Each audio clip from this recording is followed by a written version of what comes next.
bridges, re-embankments and cuts. They blasted and dug with their sweat and their guts. They never drank water but whiskey by pints, and the shanty towns rang with their songs and their fights. Navigator, navigator, rise up and be strong. The morning is here and there's work to be done. Take your pick and your shovel and a bowl dynamite for to shift a few tons of this. I want to thank you all for coming. This is an awesome crowd and it's going to be a great presentation. I don't have a lot to say, but I just want to say welcome and thank you. And I'm going to introduce you to Dan Dutcher, who is writing a book about the Irish in Biddeford. Actually, he's going to write two. And so you guys get like a little preview of all of this. So thank you all for coming. Make sure you sign in if you haven't so I can keep track of the numbers of people here and enjoy the presentation. Thanks.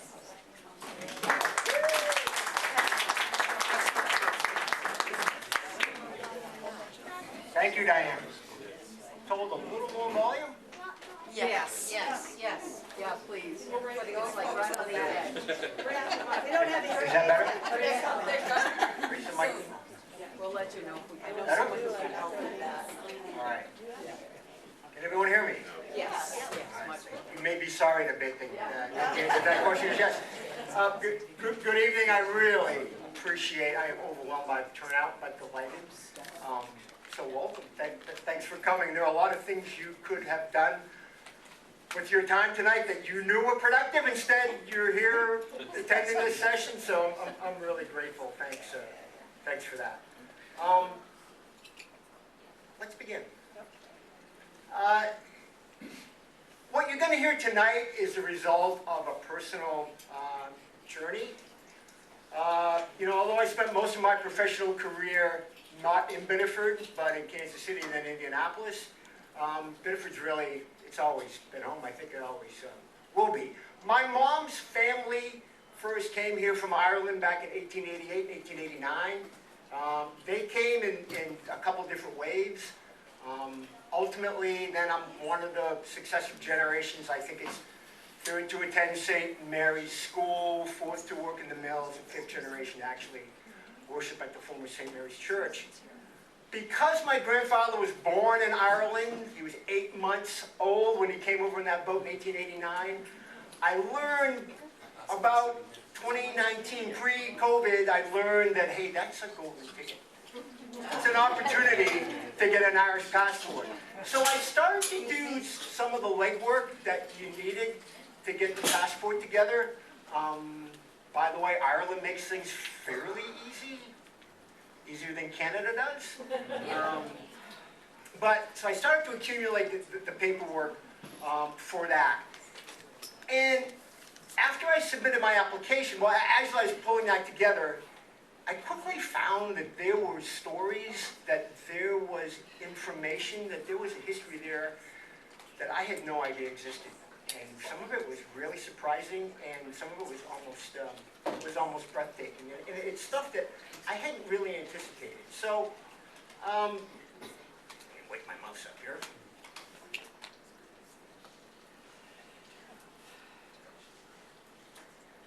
So I decided that beyond an application for citizenship, I had the makings of a potential bug.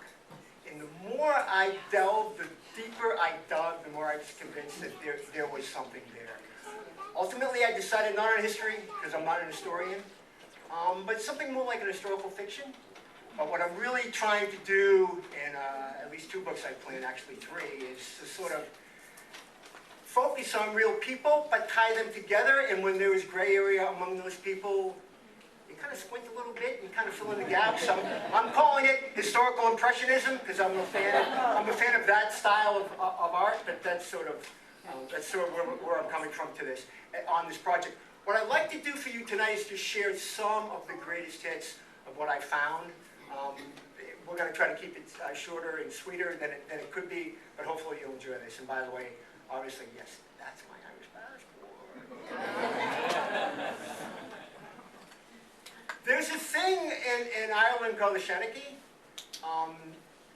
That's an Irish storyteller, and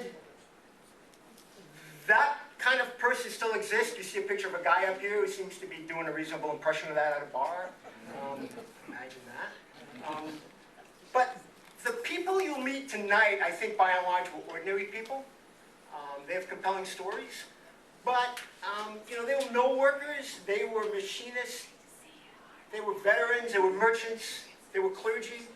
But together, I think they built a remarkable community. And a lot of the foundation that they laid, I think we still benefit from today.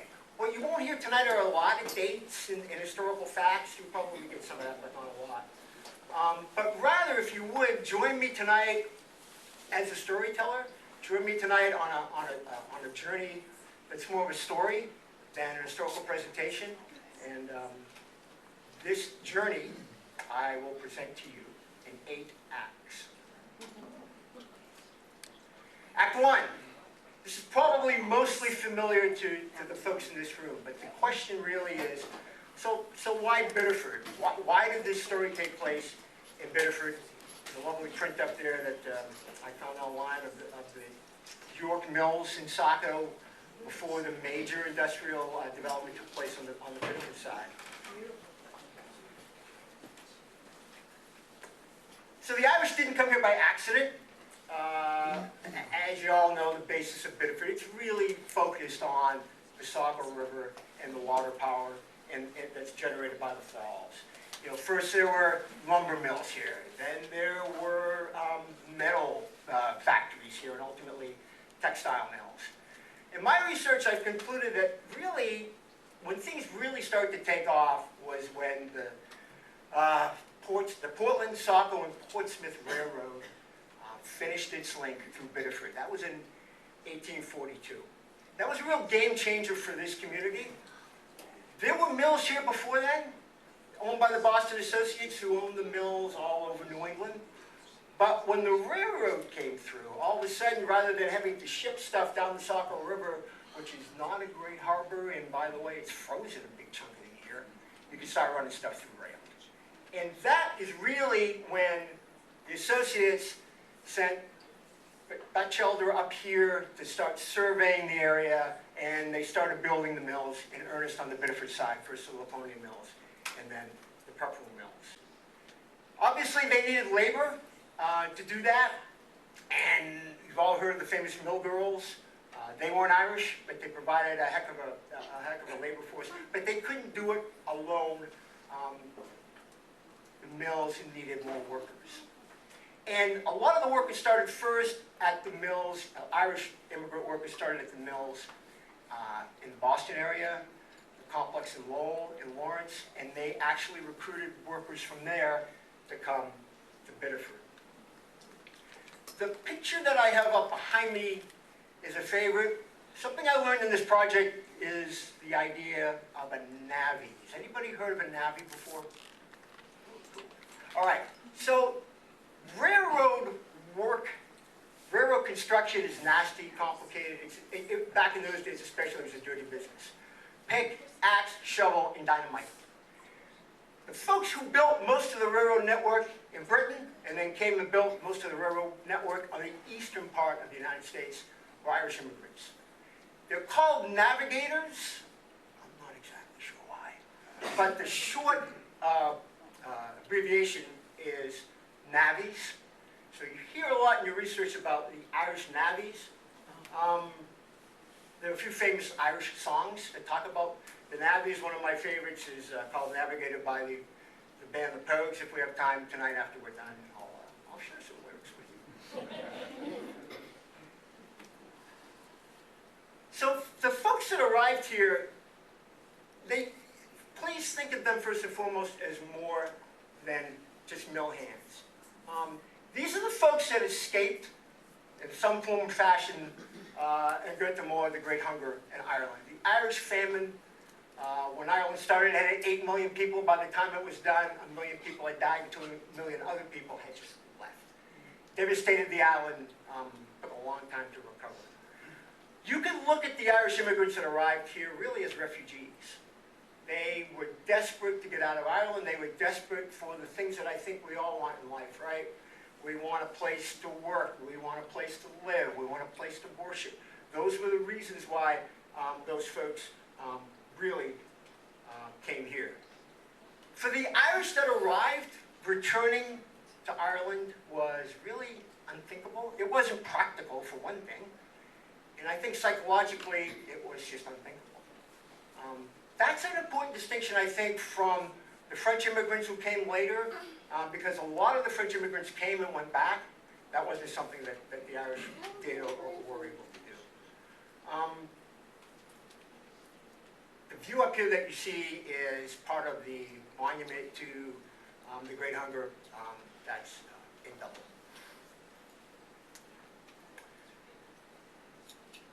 So the title Shamrock Seeds, it really reflects, I think, how communities grow.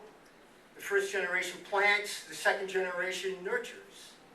The third generation starts the harvest.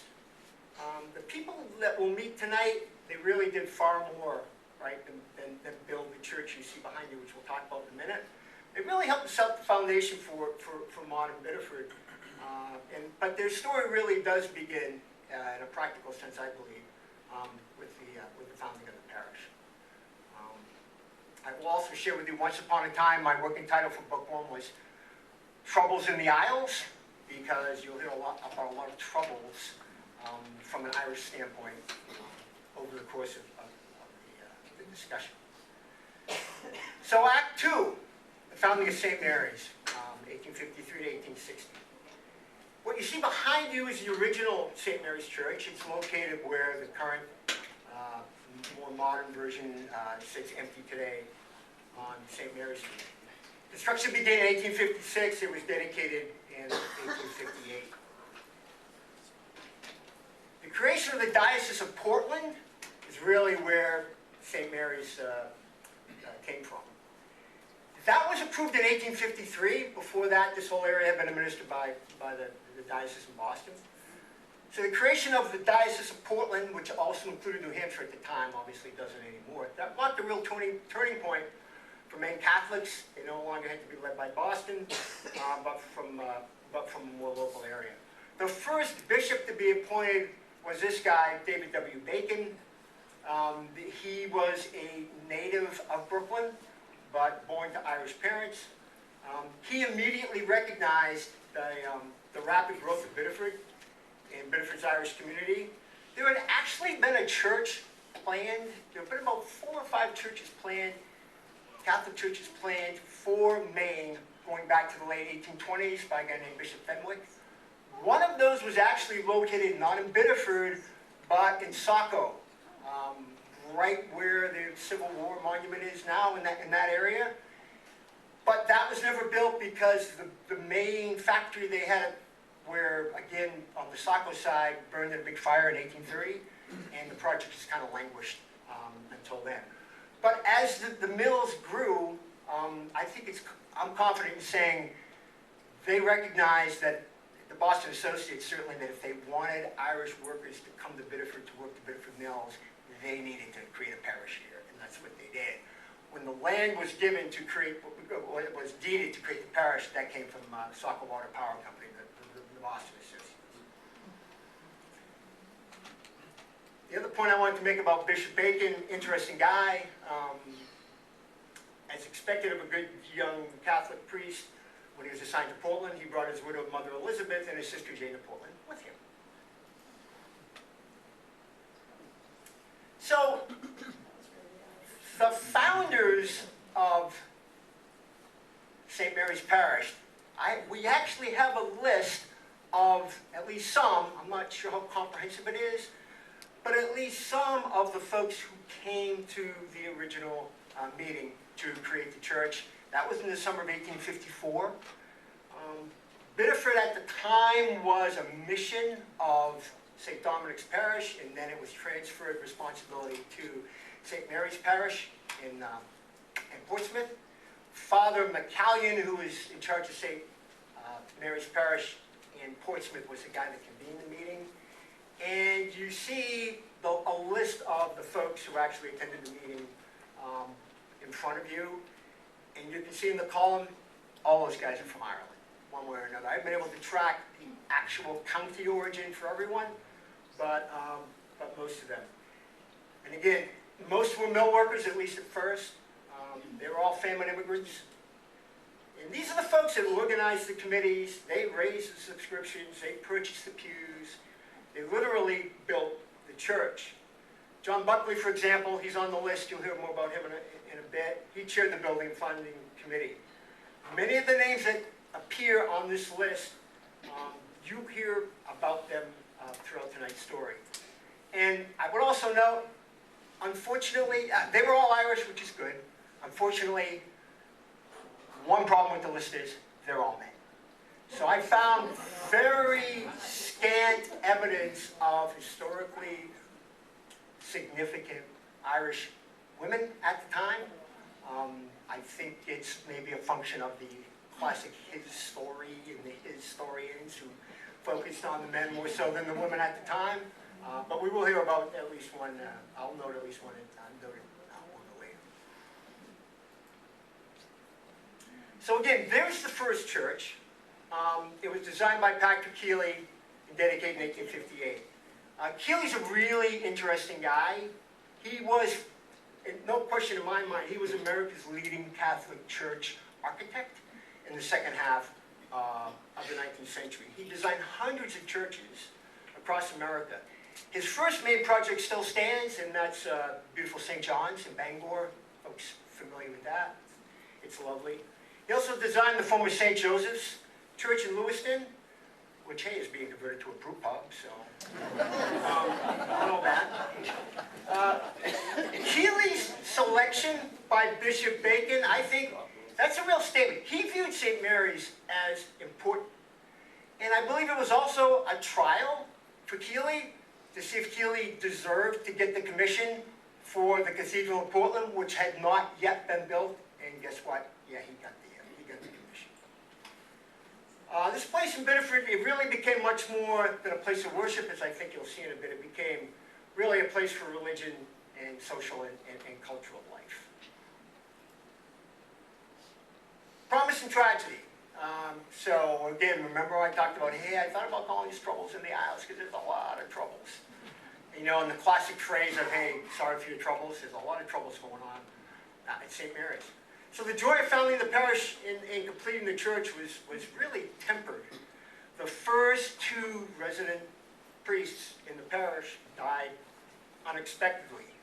Father Thomas Kenny died before the church was completed, obviously another Irishman. Father Patrick Bacon was in charge when the church was completed, bought the land for the cemetery, but then he died unexpectedly on a trip to Europe with Bishop Bacon, and he happened to be at home in Ireland visiting his family when he took ill and died. So in 5 years, you see the parish losing its first two rectors. So here's a young parish with no leadership, and this is really the first major crisis, I think, for St. Mary's. And unfortunately, this is going to establish a pattern that will repeat itself.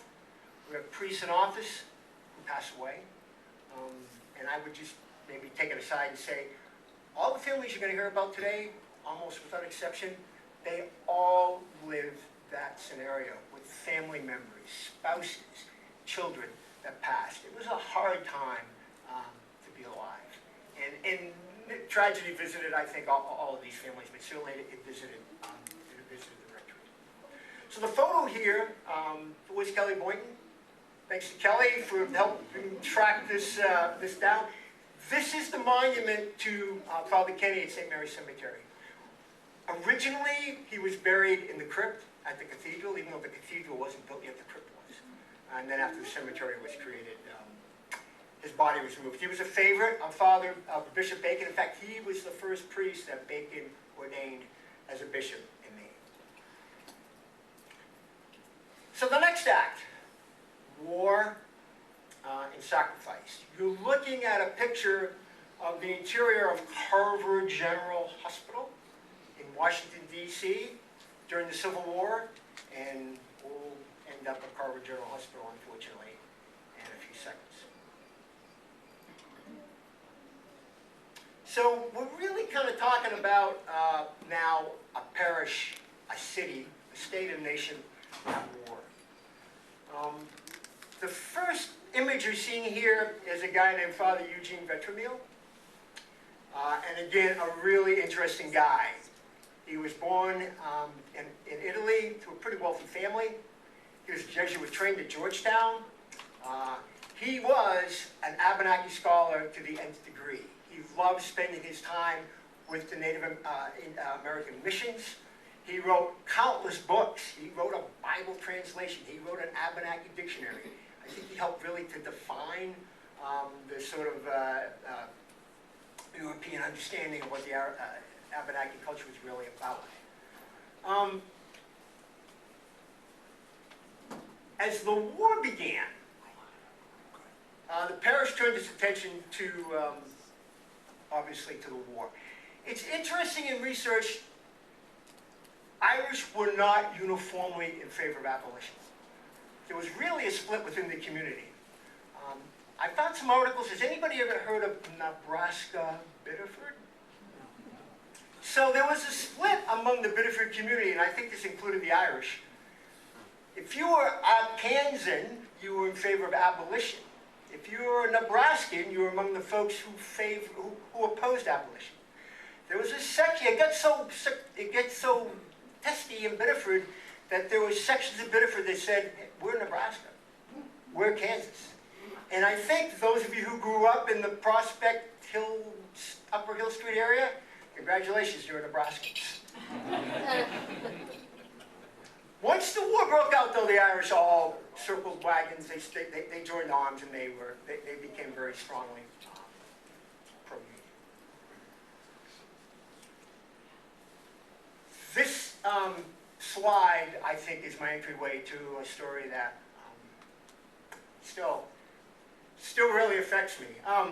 So I know the association just had a talk about the historian who did the great documentary, Muster to Memory, about Maine in the Civil War, and so we don't need to replow that ground. But I do have, I think, a really touching vignette that sort of helps to remind you about how the Civil War hit at a local level. Let me tell you about the Hurley and the Trainer families. They had known each other going all the way back to Manchester, England in the 1840s. Their bonds were so tight that they eventually reunited in Biddeford. And Mr. Trainer, by the way, started first in Philadelphia, apparently was persuaded by the Quakers to become president of an abolition village in Kansas. And when that didn't work out, he and his family ended up back in Biddeford with the Hurleys. During the Civil War, the mill industry was really on the edge. Because what do you need to make textiles? You need cotton. Where's all the cotton grown? In the South. Are you going to be able to get the cotton? Are you going to be able to manufacture the cotton? And there was a real split within the industry about whether to take the cotton that you had, sell it at record prices, and just hang tight to see how the war goes, versus other folks who said, no, let's go. We're going to keep on working. It even split within Biddeford. So the Laconia mills, for example, closed. Pepperell Mills, way before West Point, the Pepperell Manufacturing Company did not. They kept producing. But if you're a mill worker, you don't know from day to day, and the rumors were everywhere, every day, every which direction about what was going to happen. So ultimately, a lot of the mill workers decided they would, the male mill workers decided they would rather take the huge enlistment bonuses that were being offered and enlist than sort of roll the dice to see whether or not they were going to be able to keep their jobs. So in the fall of 1862, the two fathers of this story, Dennis Hurley and John Traynor Sr., they enlist, and they enlist together. In the spring of 1864, their two eldest sons enlist. So Dennis Hurley and John Traynor enlist in 1862. John Hurley and John Jr. Traynor, sorry, a lot of Johns, those are the two best buddy sons, they enlist in 1864. So 1864, a lot of troubles hits these two families. Dad, Dennis Hurley, is captured at Drury's Bluff, and then he's imprisoned ultimately at Andersonville. If anyone's familiar with the Civil War, you know, not a good place to end up. His son ends up mortally wounded at Cold Harbor just a few months later.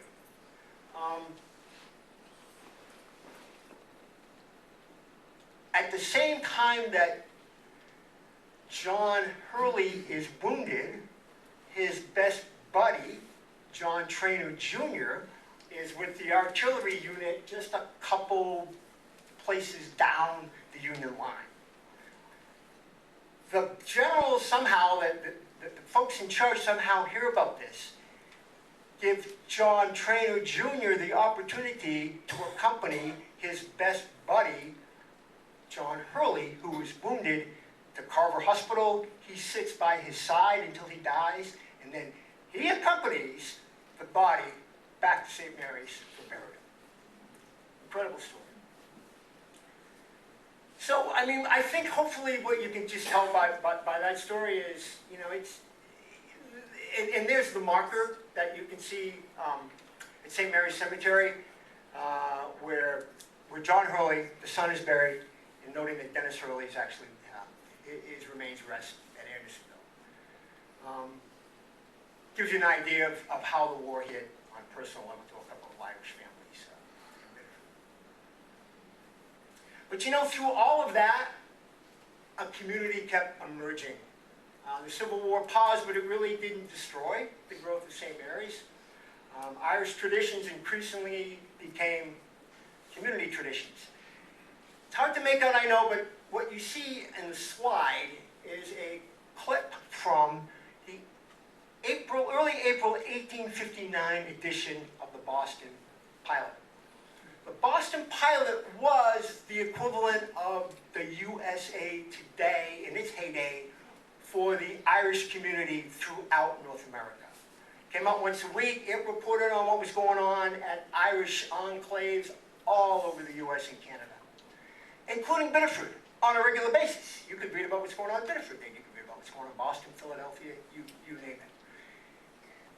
One of the reasons why I love this article is, in 1859, it commemorates the first recording that I know of the marching of the Irish on St. Patrick's Day. And Bishop Bacon shows up, there's a parade, there's a march, and I hope they celebrated well because they paid the price later that evening, because Bishop Bacon delivered a 2-hour lecture that evening. And we should probably take odds about how many people stayed awake after a hard day celebrating the glory of St. Patrick. But there were a lot of traditions that began to blossom here. Another article I read, the Irish like to claim that they invented Halloween. I like it. They certainly, if you've been to, I'm fortunate enough one time to be at Halloween, in Ireland, Halloween, the bonfires, the masks, the tomfoolery, that's a thing.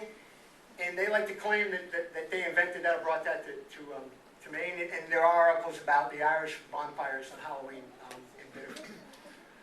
Another tradition they had was the Easter Monday Ball. There'd be a big celebration, not on Easter Sunday, obviously, but the next evening they'd run a hall and have a ball and conduct a ball for years. So these are the kinds of seeds that are being planted in the 1850s and early 1860s. Act 4, recovery, growth, and these are going to keep it interesting with a second church. I love this print behind me, it gives you sort of a bird's eye view of the Pepperell and the Saco Water Power Company property back in the about that time period. And so the post-war years really transformed the city. Again, I like to look at railroads as being part of the driver of Biddeford's continuing sort of economic and manufacturing commercial boom. But in 1873, because of a fight with the PS&P Railroad that we talked about earlier, the B&M got approval in Augusta to run their own line. And as you all know, that line runs right through the middle of Biddeford and Saco, right by the mills. So if you're a mill operator, guess what, right? Great for you, because you don't have to ship stuff anywhere anymore. You don't have to ship stuff down to the old PS&P station where Blackbridge is Upper Main Street. You can do it basically right outside. So that was definitely one of the drivers. It also opened the door for folks from Boston to come directly to Biddeford, Saco, and then what was still part of Saco at that time, but for not much longer, Old Orchard. And so all of a sudden you've got a tourist business coming here, and the whole community really starts to, I think, starts to take off. The other group that really starts to arrive in large numbers right after the war are the French Canadians. This is the heyday, the golden age of French Canadian immigration into the Biddeford-Saco area. Post-war era, there's just a tidal wave of French Canadian workers coming in, and again, supported for sure by the manufacturing companies. So all of a sudden you've got Francos sharing pews, right, with the Irish in Biddeford. And so the parish starts to become bilingual. It starts to become bicultural. Bishop Bacon replaced Father Vetremille with a really interesting selection. He chooses a guy straight out of France named Francois Picard from the Meuse. He was the first, but not the last, priest from the Meuse that ends up in Biddeford.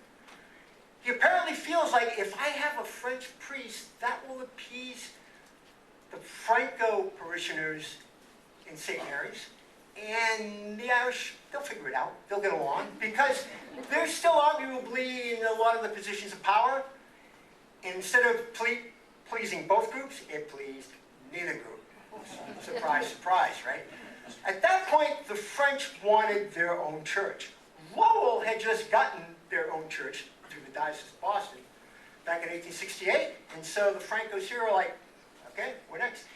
This was the largest Franco community in Maine at the time, still larger than Lewiston, and why not, right? They felt they were entitled, and they start to actively lobby for their own French parish.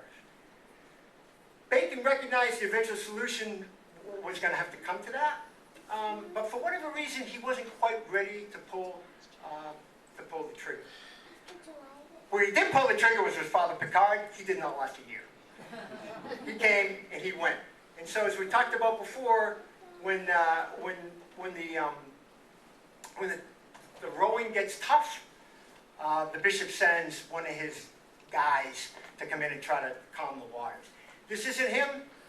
This is another guy we'll talk about in a second. But the guy who shows up here is his vicar general, a guy named Eugene Muller. He was a native of St. Louis, from a German family. He brings in Father Muller to negotiate the deal, to buy time, to be sure that the Francos are in a position, I think, to actually be able to build the parish that they want to build. But guess what? Before the deal is done, before Muller can get it done, he passes away also. This is November of 1869. So it fell to another Irishman, a guy named Luke Bartley of Bath, to oversee the split. But he was really only here as a caretaker. Again, he was only here about 6 months.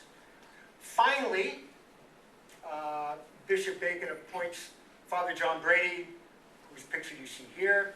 He's a native of County Cavan. He appoints him in the spring of 1880 as the next pastor. At the same time, That's when St. Joseph's is opening. We'll talk about that in a second. Brady, again, just a fascinating character. He was already a legend in the church when he showed up here. He was a former Greek classic professor who left his professorship to enter the seminary. He had survived a shipwreck on his way to North America. I think that was in Rhode Island. He had most recently overseen the church's frontier settlement in Benedicta. Has anybody heard of Benedicta? Yeah, an absolutely fascinating place, way up north. But it was the church's sort of answer to a religiously based working community with farms and manufacturing and a church and a school, ultimately a college. And it was envisioned that all kinds of people would just want to go there and that they would recruit people from all over. And that didn't necessarily happen. And it was a tough life, and that's where Brady came from. So I kind of think Biddeford was a reward to Brady, having spent all his time there. Brady would be here for 2 decades. He had a long pastorate. It was stable, mostly, growth, and an optimism came to St. Mary's that had been missing. So by this time, the immigrants and their children, they were no longer simply working the mills. They were becoming business owners, taxpayers, and public officials. The Irish Catholics, they weren't outsiders anymore. They were really, they were becoming players in the Biddeford scene, commercially and politically. One guy I want to talk about in particular was this guy Costello. He was on the original list of founders. He was the first Irishman to hold elective office. He was appointed to, back then, city council, and then as an alderman. Your Honor, welcome, thank you. My understanding is government, back in those days, there were 2 levels. There was a city council, you get 3 per ward, and then you had an alderman, because God knows things aren't complicated enough, right? You need another layer. So Costello went through that progression. Then, and he was also a grocer, he was a merchant. And we should all be honest and sort of talk about what being a grocer and a merchant meant in those days for the Irish. There was, if you wanted to, there was probably alcohol available. This is the era of the so-called Maine law, where Maine was theoretically a dry state. You could have alcohol for medical purposes or mechanical purposes, but you could not sell alcohol for other purposes. So Costello, who was also the president of the Parish Support Society, he's a player in the parish, he's a player politically. What's the next step he takes? Well, he becomes city marshal. So Costello, by becoming city marshal, becomes the main guy in charge of enforcing, or not enforcing, the Maine law, the prohibition law in Biddeford. His wife also died. He remarries, and here's one woman that I think deserves mention. He marries the second wife, a woman named Esther Hoden. She was, number one, the first person of Irish descent that I can tell to graduate from Biddeford High School.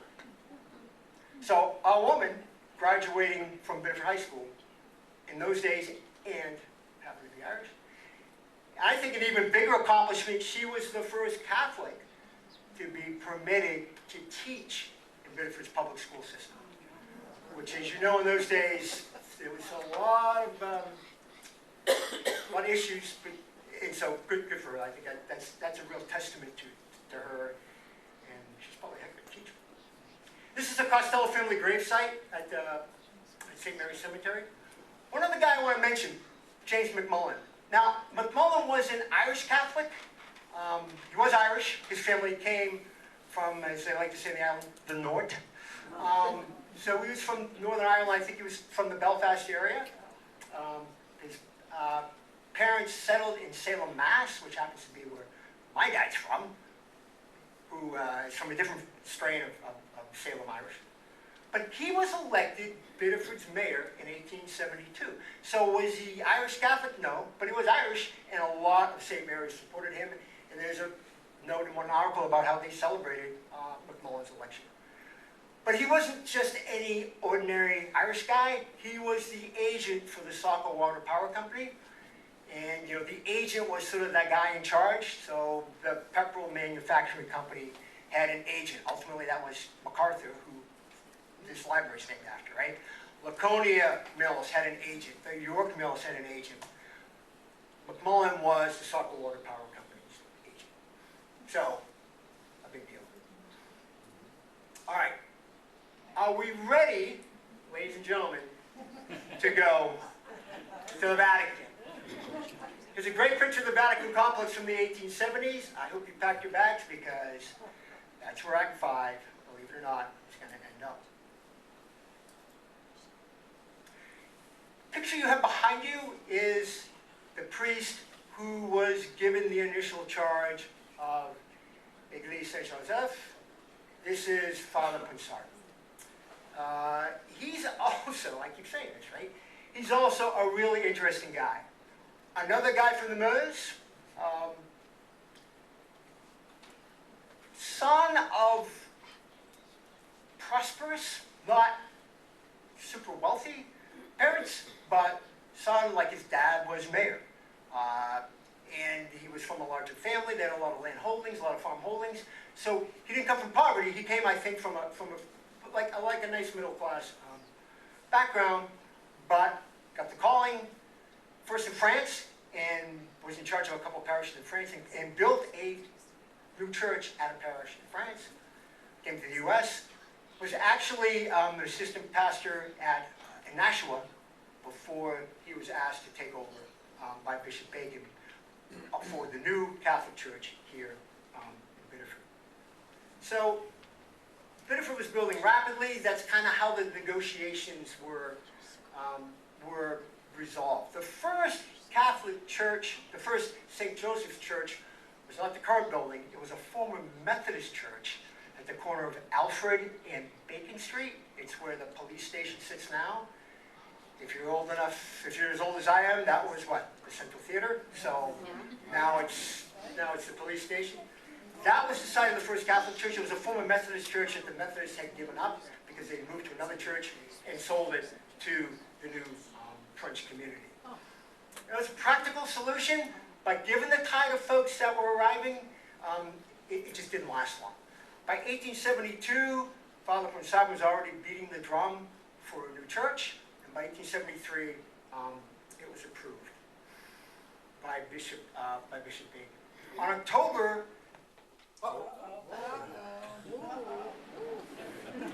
Hey, I'm so guilty. My PowerPoint didn't go down. I'm like, I'm good. Sorry.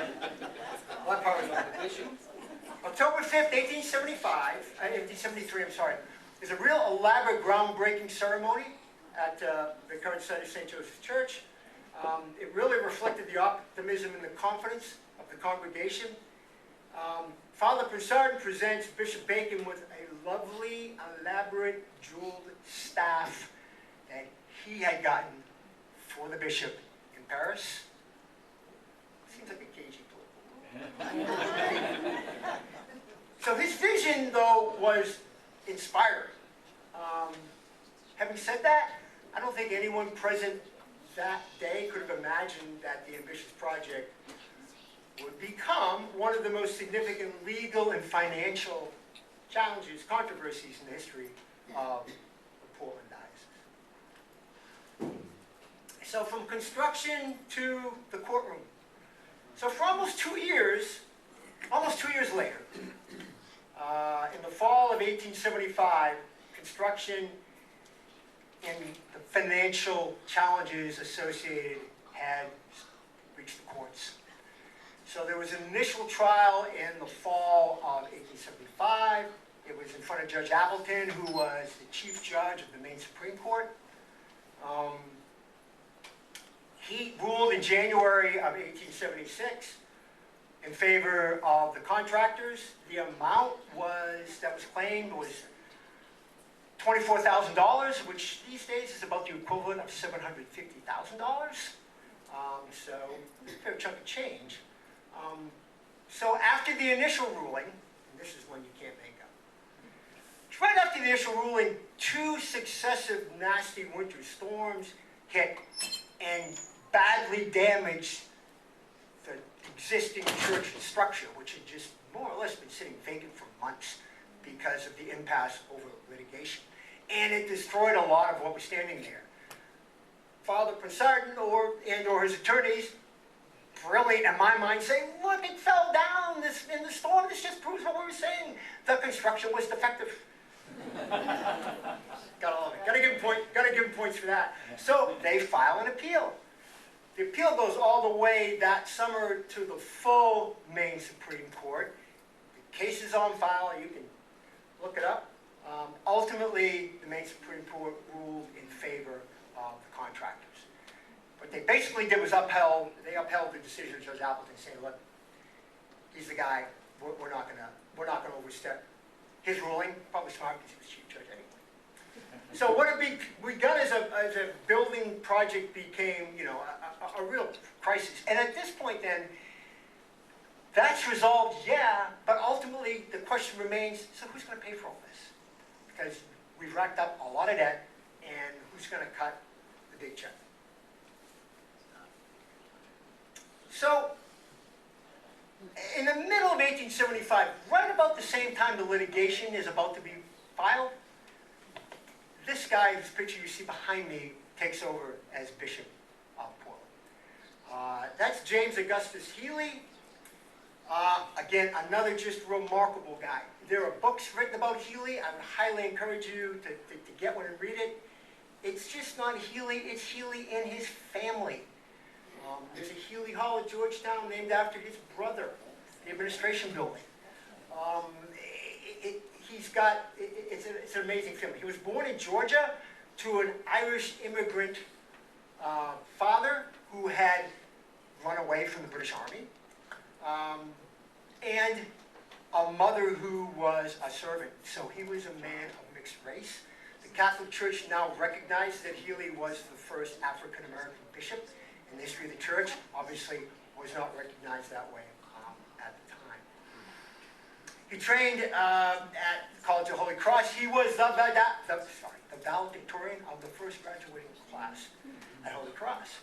Went on to the Sulpician Monastery in Montreal, and then finished at Saint-Sulpice in Paris, fluent in French. Brilliant guy. Then he goes on, becomes the right hand of a couple of bishops in Boston. First Bishop Fitzgerald, then Bishop Williams. He also knew Maine because of family connections. From friends of the family, he summered during August each year in the Damascotta, Newcastle area with some folks who were really kind of early Maine Catholic elites. So he's very knowledgeable, he's very capable. He had just built himself a new church at St. James Parish in Boston, which was his last assignment before being sent here. He himself had just built a huge new church. So he knew what building a new church was all about. But suddenly he found himself responsible for a pretty complex legal, financial, and church dispute that he had inherited. He had really nothing to do with it, but he had to deal with it. He carefully investigates what's going on.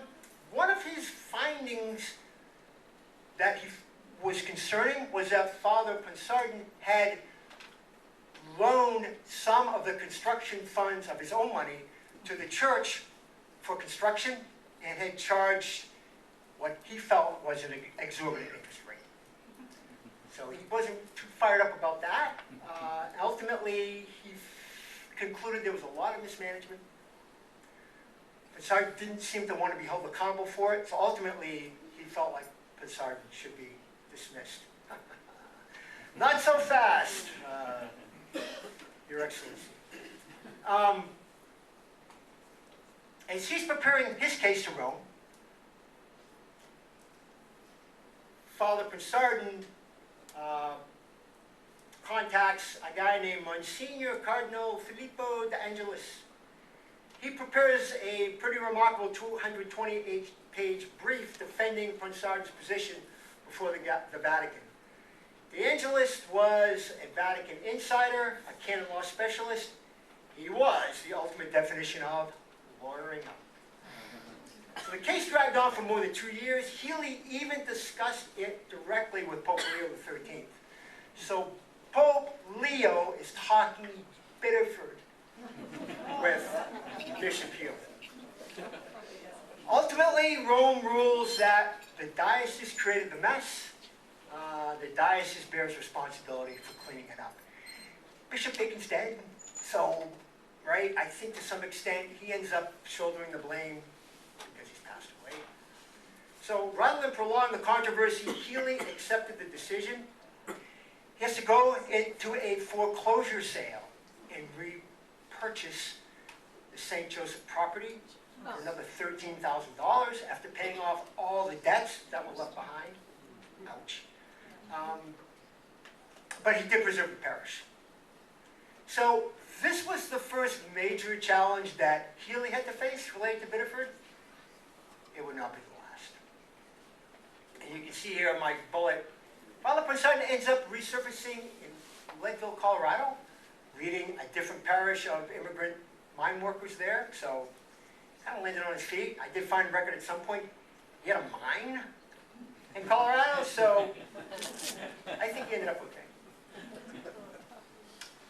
All right, so Act 6 is really about a mature parish. And this picture is, excuse me, this picture hangs on one of the walls of our Gooch Street townhouse, and I just say Gooch Street, not Upper Falls Road. It's an overview, 1875, of Biddeford Saco. I absolutely love this print. You can't see at the bottom, but it has the legends and it identifies where various things are. And to me, I love it. I'm a map guy anyway. Who would have guessed? I'm a map guy anyway.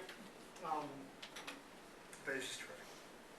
So, by the 1880s, you've got St. Mary's maturing into one of Biddeford's leading institutions. Father Brady's done good work. The parish has evolved. It sponsors a lot of stuff. Religious, educational, social activities. Just a couple examples.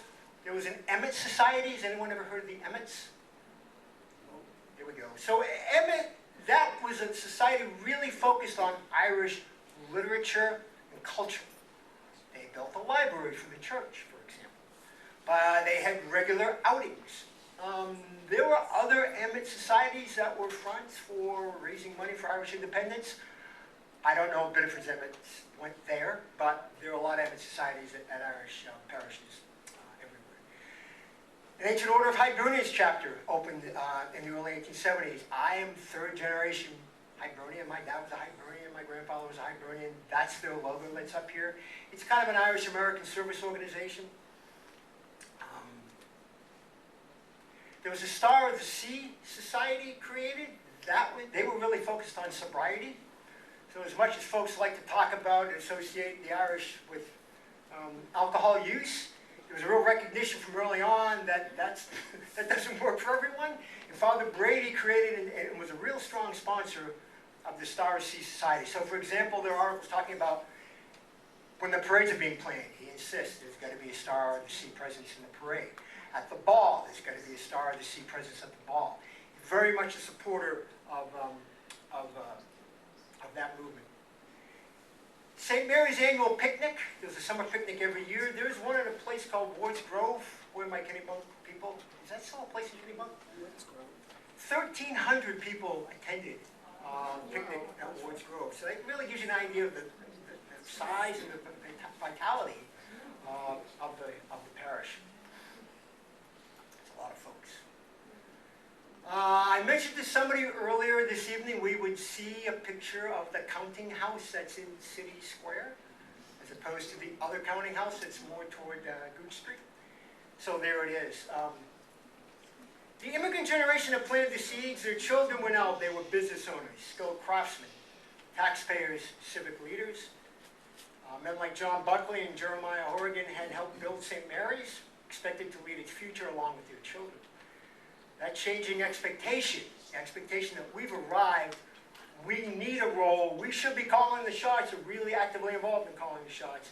I think it's really important to keep that in mind as we revisit the next controversy that visited St. Mary's in a minute.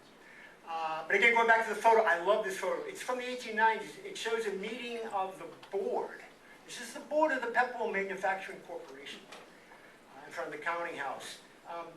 The guy all the way on the far right with the straw hat in hand, if you can see that, that's John Buckley. John Buckley had risen from being a cart driver to becoming the overseer of the entire yard of the West Point Pepperell. He's called in the article about this picture the famous yard overseer. He's all the way on the far right. So here's a dude who sits in on the PMC board meetings if he wasn't actually on the board himself. Pretty good.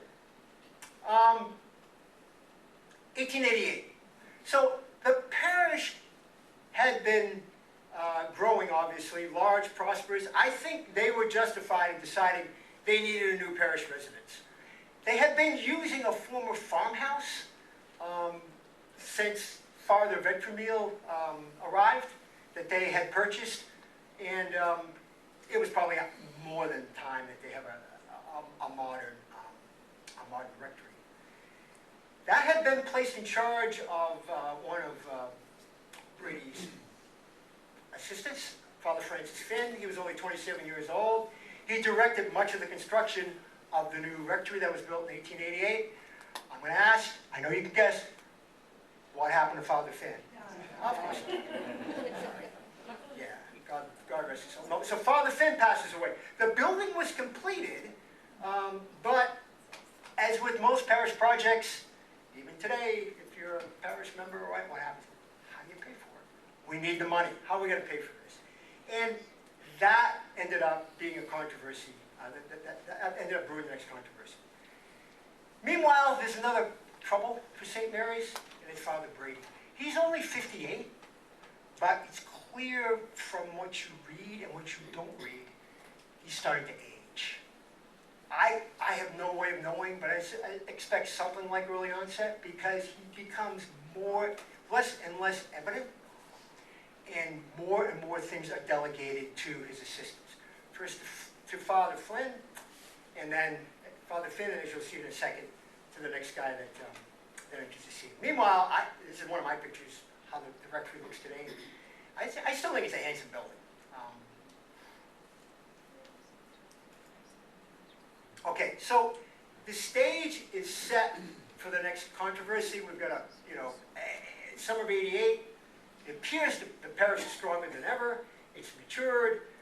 People are players. There's a really good environment in the church, at least on the surface. Into that environment steps Father Finn's successor. You're going to see his picture in a second. His name is Father John Harrington. He's a gifted, energetic, but a stern priest. His arrival is going to trigger some controversy. This picture shows another player in the controversy. That's young Cornelius Horrigan. Horrigan had been elected city council, then alderman, and then the state legislature all before the time he was 30 years old. He also founded and was first president of the BHS Alumni Association. He was a doer, right? He's a young doer. He was that second generation that felt they were entitled. He went to work in a grocery business, Andrews and Company. He marries the boss's daughter. He converts her to Catholicism. Before you know it, it's Andrews and Horrigan Grocery. I mean, he's a really interesting guy, and yeah, Horrigan's Court is named after his family. They created that as well. So, our final act, calling it 10 cents and a divided parish. So a young priest arrives. We just mentioned it's Father Harrington. He arrives in July 1888. He's got an impressive reputation. He's a native of County Cork. He served Bishop Healy directly in the cathedral. He was well educated. He was energetic, deeply involved. He graduated with a degree in French from France. So, I mean, pretty impressive. He had served in Rockland before he shows up in Biddeford. Everything suggested that this guy was going to be a good fit and would be a successful ministry. Within a year, however, things would seem to take an unfortunate turn. So, the controversy really was never about seat fee, but that was the trigger. The church decided to impose an extra seat fee on certain seats in the most popular masses. You were always charged a seat fee for certain seats from the very beginning of the creation of the parish. That's something else I had no idea when I started researching. I'm like, they made you pay to go to church? I mean, you were already in the collect, but you had to pay to even have seats. So they doubled down, and the first guy who subscribed to a seat fee was Bernard Goodwin, who we kind of skimmed over. That's who Father Kenny lived with during the first couple of years that the parish existed.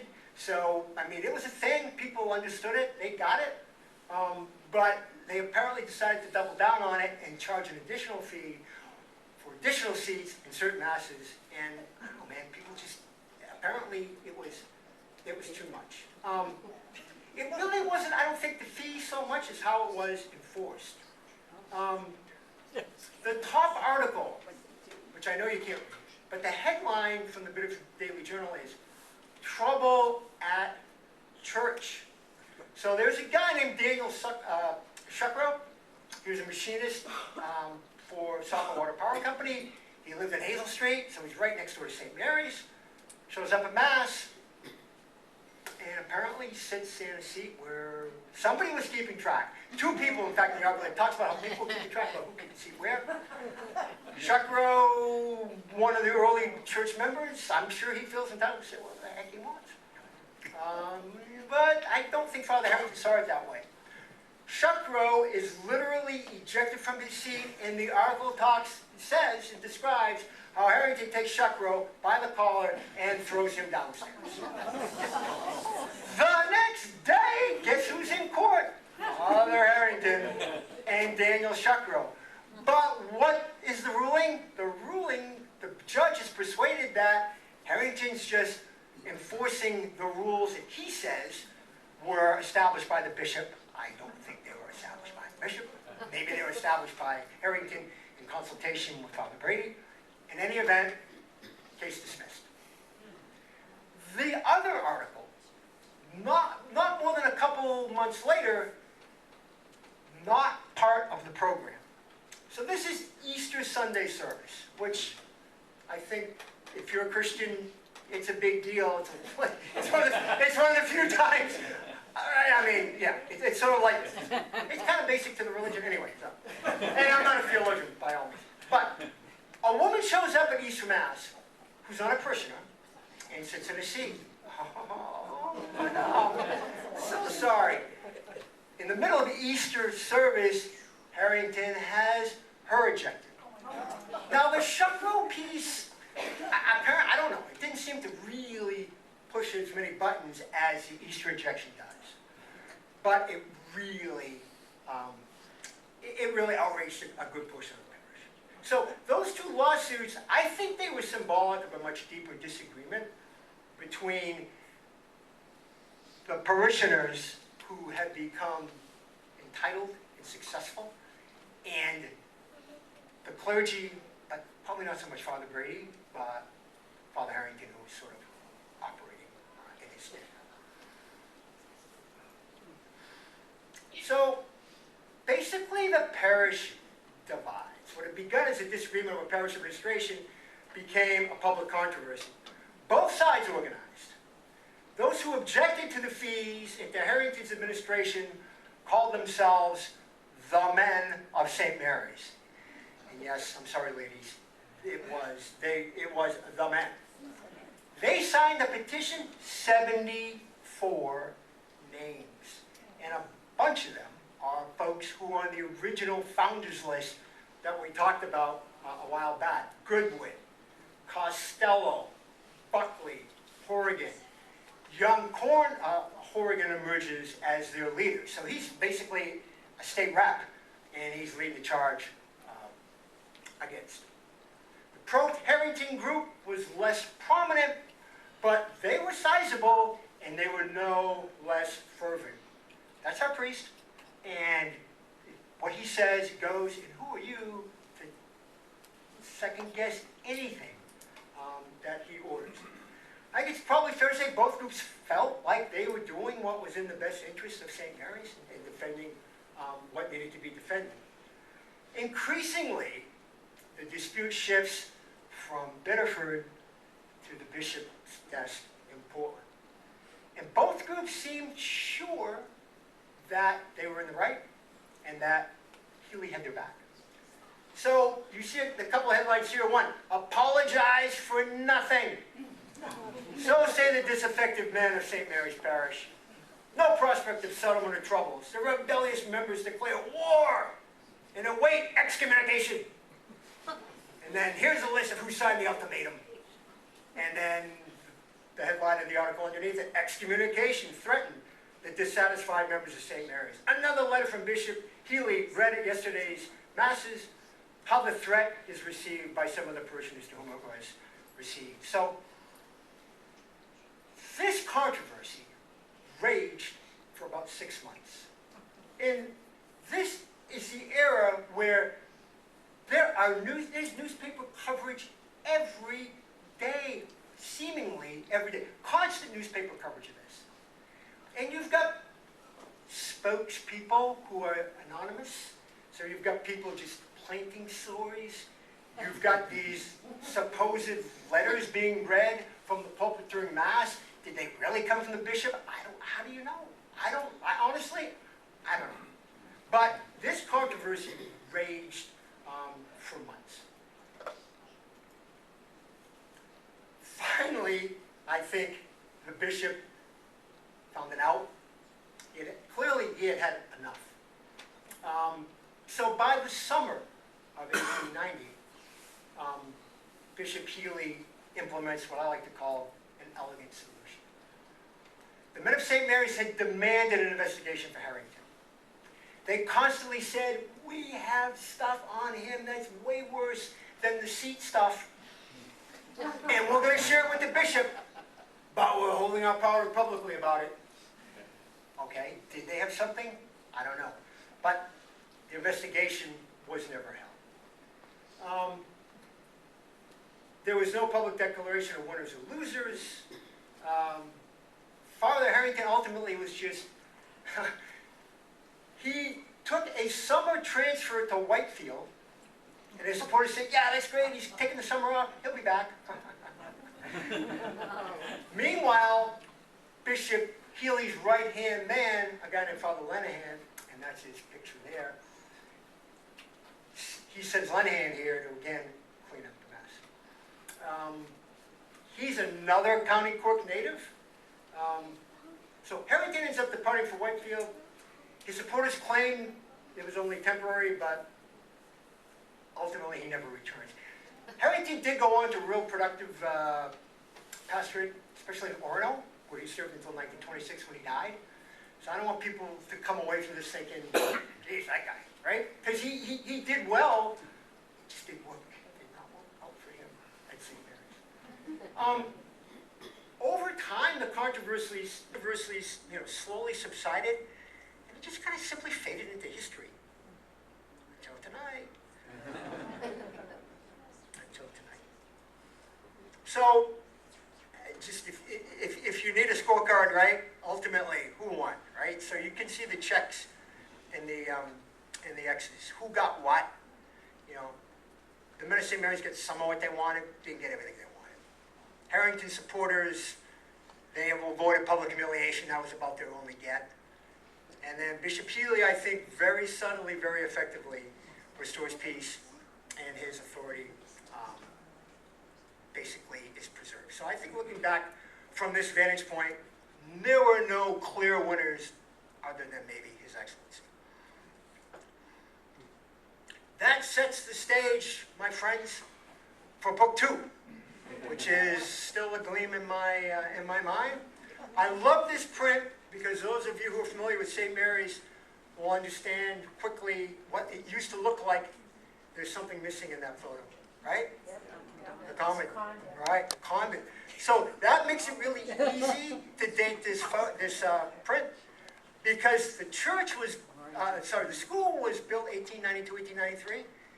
And I believe that the convent was completed in 1895, so I mean, you know right when this was, right when this comes through.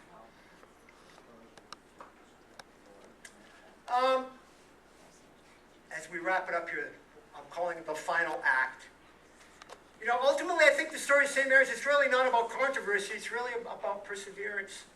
The men and women who crossed the Atlantic, you know, they built the homes, the churches, the schools, the businesses, the families. Their children and grandchildren, they helped build Biddeford, the Biddeford that's still, that we know today. Their names deserve to be remembered. Their stories deserve to be retold. And so I just want to say thanks for allowing me to do some of that with you tonight. Acknowledgements. The folks that, there were so many folks I couldn't show thanks for this, but you know, historical research, it's never a solitary effort. There's so much material that I was able to tap into, and I received so much assistance. I just want to say any errors or facts of interpretation you hear tonight are on me. not on those folks. I'll take responsibility. But hey, you know, in particular, Diane Sear and Diane Beaupre from Biddeford Cultural and Heritage Center, Nicole Clark and North Beyond from the Public Library, fellow local historians and genealogists, my Irish brother Mike Darcy Dakota. Mike's a prince in Galway because he's a Darcy. You may not have known that, but that's true. Dr. Michael Dignard received a Lifetime Achievement Award from the association a couple years ago. If you have not read this book that Dr. Dignard authored, it's an easy read. It's really, I learned more about the Franco roots of Biddeford in this book than I think knew in the 65 years or so that I lived before I read it. It's absolutely indispensable. I think there were so many aha moments in reading this. I'm like, oh, that's why. Oh, wow. So Dr. Guillen's been terrific all along, so supportive, and I'm really grateful to him. Paul McDonough from the Historical Society, I don't know if Paul's here tonight. He and I had breakfast over what was then just an idea in my head about starting to do research. With Ron Gobiel, never ceasing resource assistant, thank you. Dana Peck probably isn't here. He's another guy that just sat down with me, so kind with his time to sort of talk about the history of the mills. John LaVerriere, who back in the day when I was thinking, can I really do this? Should I do this? Was like, you have to do this. Like, go for it. And I'm going to call on John again in a second for a question. So many authors, I've read so many books. If you need any kind of references, please let me know. I'll be happy to try to point you in the right direction. The two biggest sources of information I've been using in this book project are Ancestry.com, Ancestry.com, and the incredible newspaper archive at MacArthur Library. It is absolutely mind-blowing what's in that archive. If you want to time travel, get on that archive and start reading old newspapers. I literally tell you, you're going to feel like you were back in the day because, man, they reported on everything back then in great detail, in large volume, and you'll quickly feel like you're living in another time. It's terrific. Anybody else that I'm supposed to thank? Everyone else who preserved Biddeford's history for future generations, thank you. Hey, finally, I want to recognize my family. I'll try not to break up. My family, past and present, in particular, my wife Karen and daughter Anna are here. Thanks for your support. I love you. Thank you.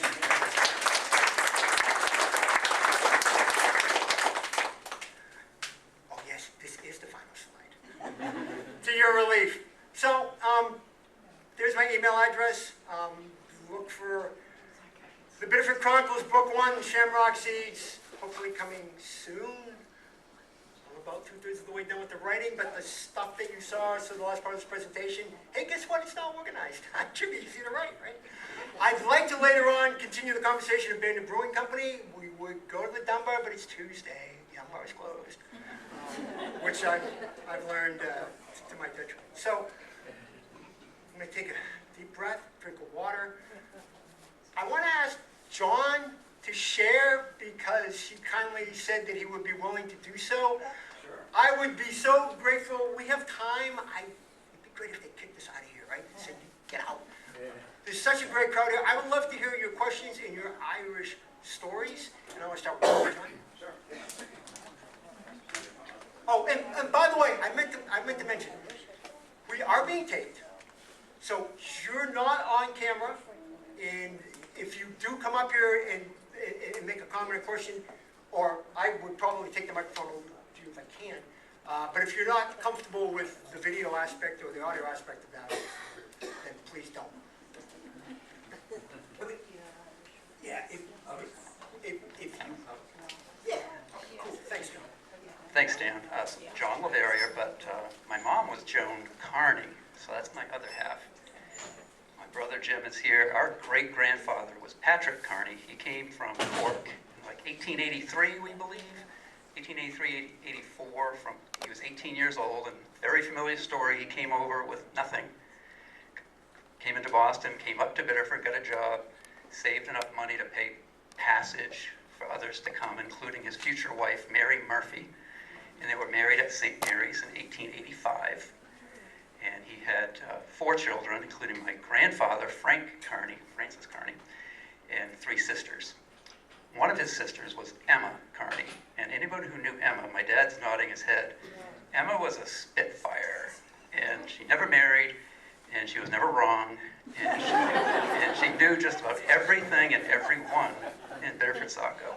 But she was famous, most famous for, as a young woman, she stood on the bridge between Biddeford and Saco, arm in arm with a number of other people who prevented the KKK from crossing into Biddeford. The great image I have of her. And I had to laugh because when Dan's talking about St. Joseph's Church being built, of course we were Carneys and Murphys. My mom was then Frank's, one of his 4 daughters, Joan Carney. And so on the Murphy side, I had a great aunt, Nellie Murphy, who never, I think, referred to that church as St. Joseph's. She just referred to it as the church up the hill. And that's how we referred to it, too. My mom would always say, oh, they go to the church up the hill. It's just some great stories. State Street. They lived next door. The Carneys lived right next door to the Murphys. And I think Kathy's family, the Tarpies, lived across the street. I think my mom said those houses were called the 10 Commandments or something on State Street, and they were all Irish. Ironically, living in the shadow of the church up the hill was this Irish neighborhood. So, there you go.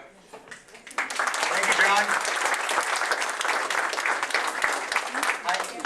I noticed I had a tech faux pas and wiped out the screen, so if you need my contact information afterwards, please let me know.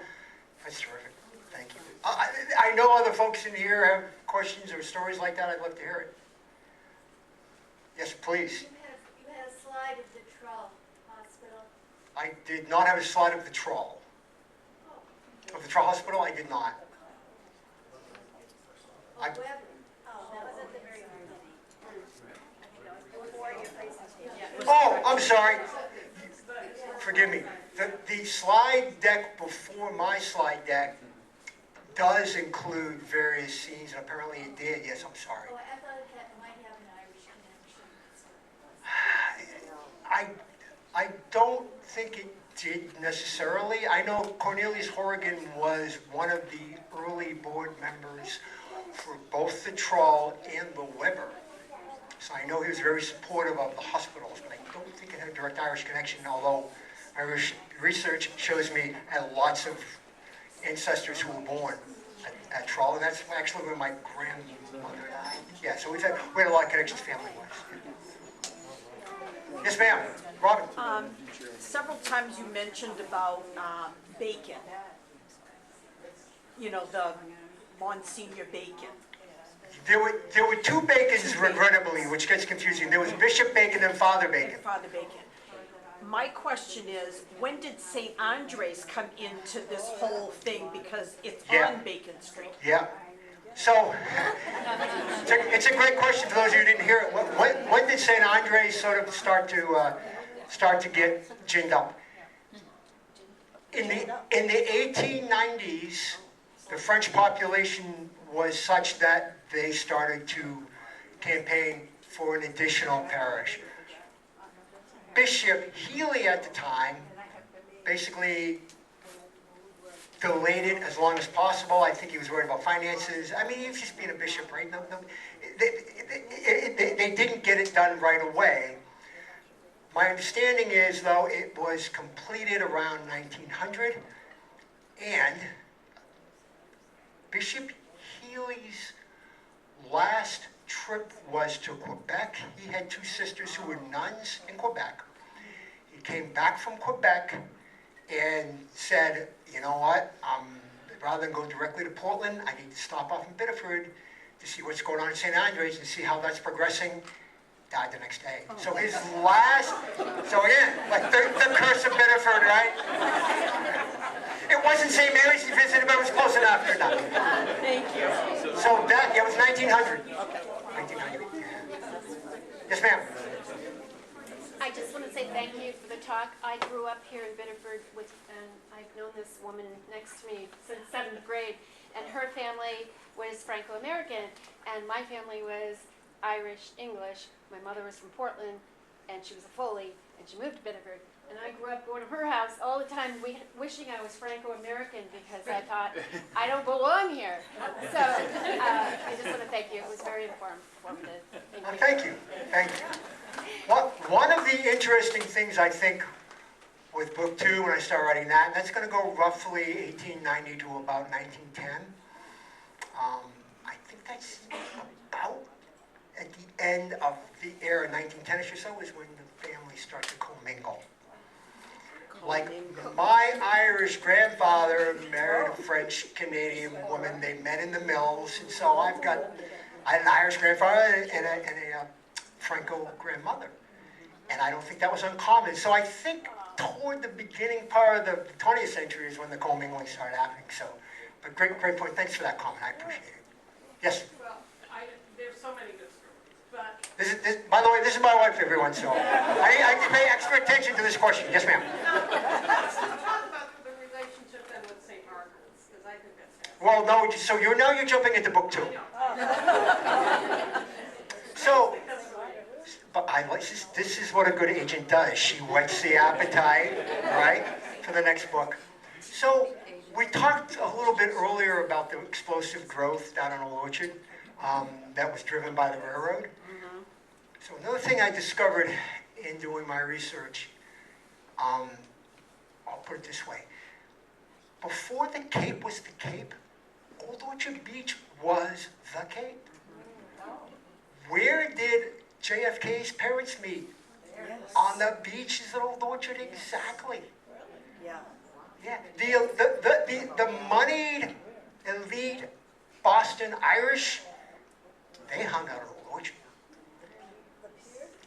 Honey Fitz, JFK's, Rose Kennedy's father, he went to Old Orchard every August from 1990-ish until about 1930. I'm sorry, say again? 1890. I think the sun would have done it by then, yeah, right? Yeah, thank you, yeah. So until like 1930, every year he loved Old Orchard. So ultimately, Father Lenahan, who you saw, who takes over St. Mary's in 1890 and serves until he dies in 1922, he's the guy that helped get St. Margaret's built. He's also the guy that built St. Brendan's in Biddeford Pool. Without giving away too much from book 2, why? Because those folks who came for the summer, they had money and they wanted a church, and Father Lenahan made it happen.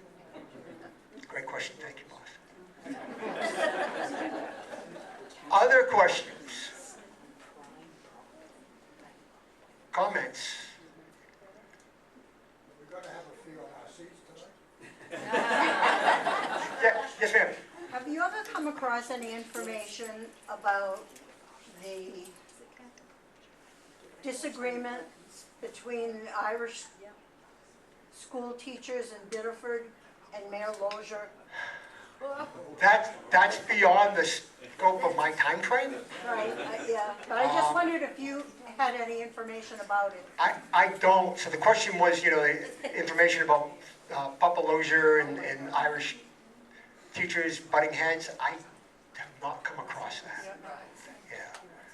Not to say it might not have happened. My sense is Papa Lozier basically did what he thought was right. I did see it. I wasn't looking for this. Randomly, a headline the other day that said, Biddeford? I think it was like Biddeford police to patrol by candlelight because Papa Lozier wouldn't spend the money in the budget to pay for like batteries for lanterns or whatever it was. I'm like, yeah, have fun with that. I am. It's not a question, but I want to thank you for doing this because we've been trying to involve other people in our community, and the Irish were here way before the Franco-Americans, as were the Greeks and the Albanians and a lot of other people. So I really appreciate you bringing this history. And obviously, I think everyone that's here is happy to have it. I appreciate that. If I could respond with a related anecdote. So the Sisters of Mercy, who were traditionally an Irish order, who supported St. Mary's, sometimes also known as the Sisters of No Mercy. There's a history written by them that really a kind archivist from the diocese sent to me. She, I think, may have even been for that. Anyway, the chapter that talks about Biddeford, the first column is this introduction about Biddeford. What an amazing commercial and ethnic melting pot. And talks about all the ethnicities and about this is like a microcosm of the new America back in those days. Kind of blew me away, right? I mean, so many of us, I think, that grew up here don't know the rich ethnic history that this city has. So the more we can do to that, thanks to your organization for helping to make that happen and for the chance for me to do this tonight. Thanks, folks.